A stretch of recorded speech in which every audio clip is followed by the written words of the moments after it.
Imagine que tu sois allongé sur une table d'opération, inconscient, livré par une équipe médicale. Qui est responsable à ce que tu te réveilles? Ce n'est sûrement pas le chirurgien, c'est l'anesthésiste. Ces professionnels de l'ombre s'assurent à ce que tout se passe bien, sans que personne ne s'en rende compte. C'est pourquoi aujourd'hui je vais te montrer pourquoi les anesthésistes, ce sont les héros méconnus de la médecine moderne. Dans cette vidéo, on va voir le rôle essentiel des anesthésistes dans les interventions chirurgicales, pourquoi le rôle des anesthésistes ne se limite pas juste à t'endormir, mais aussi quelques histoires pourquoi l'anesthésie est la colonne vertébrale du système médical moderne. Alors, entrons dans les coulisses de ce métier indispensable. La plupart des gens croient que le rôle de l'anesthésie se limite à endormir le patient pendant l'opération, mais je vous rassure que c'est bien plus que ça.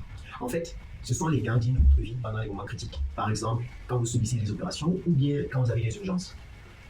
Ils sont responsables, par exemple, de veiller à vos paramètres vitaux, parce que ce sont vos paramètres vitaux, en fait, qui vous maintiennent en vie. Par exemple, votre tension artérielle, votre taux d'oxygène, ou encore votre rythme cardiaque, pour citer que ceci. Et ils adaptent le médicament en temps réel pour s'assurer à ce que justement vos paramètres vitaux soient le plus stables possible pour permettre à ce que vous puissiez traverser ce moment difficile. Imagine que l'anesthésie, c'est un peu comme le mode avion de ton corps. Ça bloque la douleur, ça te calme et ça empêche ton cerveau d'être submergé d'informations pendant l'opération.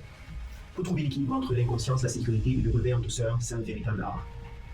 Il faut savoir que l'anesthésie ne se limite pas juste à endormir le patient. L'anesthésie se comporte de 4 piliers principaux. On a l'anesthésie, les soins d'urgence, la gestion de la douleur, mais aussi les soins intensifs.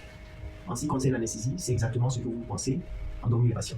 Mais notre travail aussi est en soins d'urgence. Par exemple, si vous avez un accident de voiture, ou bien, je ne souhaite pas, vous tombez, ou bien vous devenez inconscient, la probabilité que l'urgentiste qui vous prend en charge soit un anesthésiste est vraiment très grande. Parce qu'il faut savoir que la majorité des urgentistes sont effectivement des anesthésistes.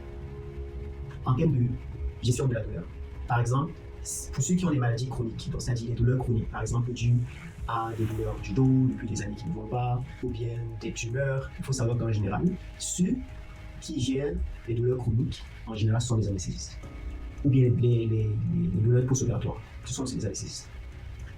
Mais aussi en soins intensifs. Par exemple, vous êtes fait opérer vous avez eu une opération critique, ou bien vous avez eu une urgence, ou bien, je ne sais pas moi, ce qui fait que vous avez dû arriver en soins intensifs. Il faut savoir que les soins intensifs, on a les soins intensifs de la médecine interne, les soins intensifs de la section opératoire.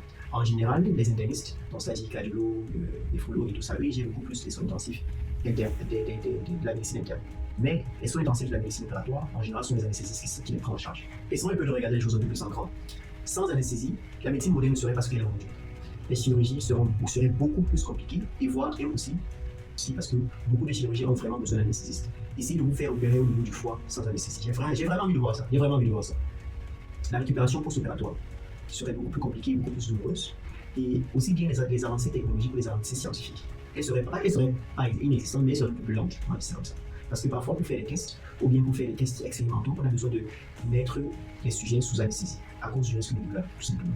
Donc, je ne dis pas que la science ne soit pas ce qu'elle est aujourd'hui, mais juste que l'avancée serait beaucoup plus lente. Et le travail demande une expertise scientifique, une précision médicale, mais aussi une grande humanité. Par contre, ils sont l'un des métiers les plus méconnus de la médecine. Donc, la prochaine fois que tu entends parler d'une opération incroyable, sache que derrière cette opération incroyable se cache un anesthésiste incroyable. Quand tu as pris les anesthésistes aujourd'hui, est-ce qu'il y a des trucs par rapport aux anesthésistes que j'ai oublié de préciser? Ou est-ce qu'il y a d'autres métiers de l'ombre qui sont très importants et vitaux pour notre société que j'ai oublié de mettre? Si tel est le cas, partage-le en commentaire. Si cette vidéo t'a ouvert les yeux sur le rôle essentiel des anesthésistes, like et abonne-toi. Et rappelle-toi, les héros ne sont pas toujours ceux qui sont sous les projecteurs. Parfois, dans l'ombre, tapis et caché dans l'ombre, il y a les héros qui veillent à ce que tout se passe bien. La prochaine fois, on va démystifier les idées reçues de la chirurgie et de l'anesthésie. Sont-ils si effrayantes et si mortelles que ça? Abonne-toi et n'oublie pas de cliquer sur la cloche de notification pour ne pas rater ça.